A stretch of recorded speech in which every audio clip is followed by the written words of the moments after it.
Hello বন্ধুরা, আজকে সেই খুশির ঈদের দিন দেখাবো। পুরো ব্লগটা দেখতে থাকো আমাদের সাথে। আজ সারাদিন কী হয়। ধীরে ধীরে ঈদের জন্য, ঈদের নামাজের জন্য মসজিদের দিকে যাচ্ছি সবাই। বাচ্চারা খুব সুন্দর সাজিয়েছে বাইরের দিকে। আমরাও ছোট সময় সাজাতাম, এখন সময় নেই। এখন বাচ্চারা খুব সুন্দর সাজাচ্ছে, খুব ভালোভাবে তাদের যতটুকু সামর্থ্য খুব ভালোভাবে সাজিয়েছে। একে একে সবাই আসবে মসজিদে। এবার মসজিদের ভিতরে প্রবেশ করছি। মসজিদের ভিতরে প্রবেশ করবো, সবাই একে একে আসবে, এখানে নামাজ হবে। এই যে বাচ্চারা সব মাইক এনেছে, বক্স এনেছে। এখন সবাই এই আমাদের গ্রামের মসজিদ মোটামুটিভাবে সাজিয়েছে। মসজিদ স্রষ্টার ঘর, সব দিনই খুব সুন্দর, তাকে আরও সুন্দর করে তুলেছে এই ছেলেরা। এখানে নামাজ হবে, ফুল দিয়ে সাজিয়েছে খুব সুন্দরভাবে। এটা আমাদের গ্রামের মসজিদ। এখানে সবাই আসবে, নামাজ হবে, প্রার্থনা, তারপর আমরা বাইরে যাব। মসজিদের প্রার্থনা সারার পর আমরা সবাই যাব কবরস্থানে, যেখানে মৃত মানুষরা শুয়ে আছেন। আমরা তাদের জন্য এই খুশির দিনও তাদের যাতে দোয়া করি, তাদের জন্য দোয়া করব, সেই নিয়ে আমরা গ্রামের মধ্যে হেঁটে হেঁটে যাচ্ছি কবরস্থানে। সেখানে যাব, সেখানে তাদের জন্য হাত তুলে দোয়া করব, তারপর আমরা আবার ফিরে আসবো।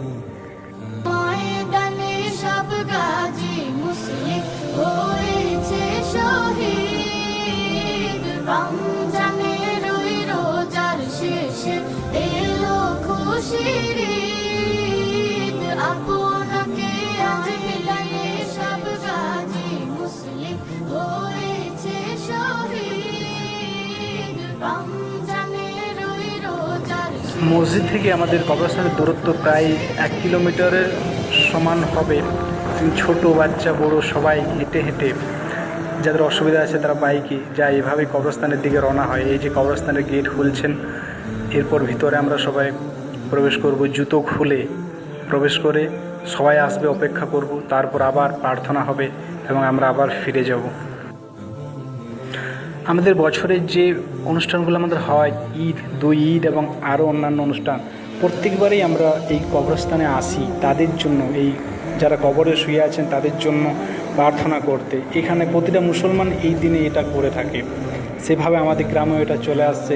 প্রত্যেকের মা বাবা আত্মীয় স্বজন এখানে শুয়ে আছে, তাদের জন্য যাতে খুশির দিনও তাদেরকে আমরা ভুলে না যাই, তাদের জন্য প্রার্থনা করতে, স্রষ্টার কাছে তাদের বিচার, তাদের জন্য আরাম চাইতে আসে আমরা। এই যে সবাই এসেছে, এবার সবাই লাইন দিয়ে দাঁড়িয়ে আছে, প্রেয়ার শুরু হবে।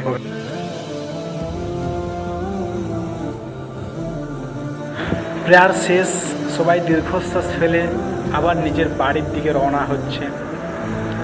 একবার ফিরে তাকিয়ে নেই সেই কবরস্থান, আবার বাড়ির দিকে রওনা হয় সবাই জুতো পরে। সেই রাস্তা ধরে ধীরে ধীরে আবার গ্রামের উদ্দেশ্যে রওনা হয়। বাড়িতে গিয়ে সবাই মিলে খাওয়া দাওয়া, বাড়িতে ছেলে মেয়ের সাথে ফুর্তি আনন্দ। এটাই তো উৎসব, এটাই তো পরব।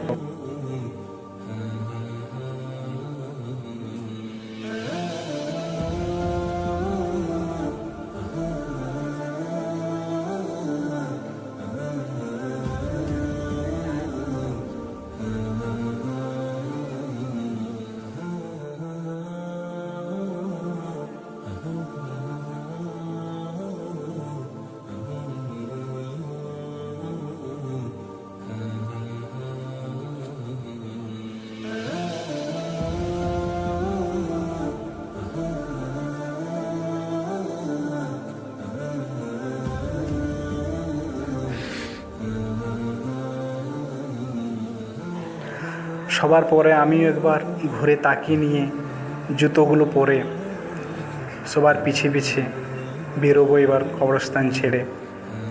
রাস্তা ধরে বাড়ি ফিরে আসবো। দূরেই দেখা যাচ্ছে সবাই লাইন দিয়ে কত সুন্দর কাঁধে কাঁধ রেখে, যেন সারা বাঙালি, প্রত্যেকটা দেশবাসী এভাবেই সারা জীবন থাকতে পারে, একের সাথে শান্তি সম্প্রীতি বজায় রেখে। পরিবার থেকে রাষ্ট্র পর্যন্ত যেমন একতা বজায় থাকে, খুব সুন্দর দিয়ে পবিত্র মনে যেমন আজ যাচ্ছে, সারাটা জীবন যেন এভাবে থাকতে পারে। সুন্দর লাইন ধরে রাস্তা দিয়ে আবার বাড়ির পথে রওনা হয়।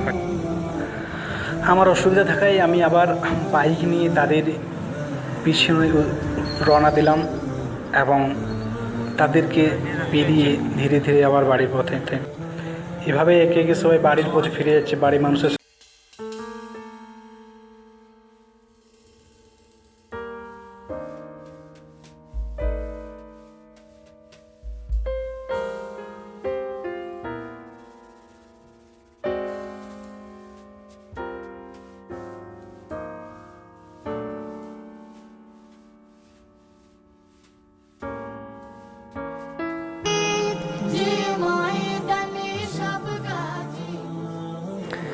বাড়িতে গিয়ে মসজিদে ফিরে আবার সবাই একসাথে খাওয়া দাওয়া হবে। একে একে সবাই বাড়ির থেকে যে যার মতন খাবার নিয়ে আসে, একটু আধটু সবাই মিলে একসাথে বসে খাওয়া দাওয়া, এটা বিরাট একটা আনন্দ।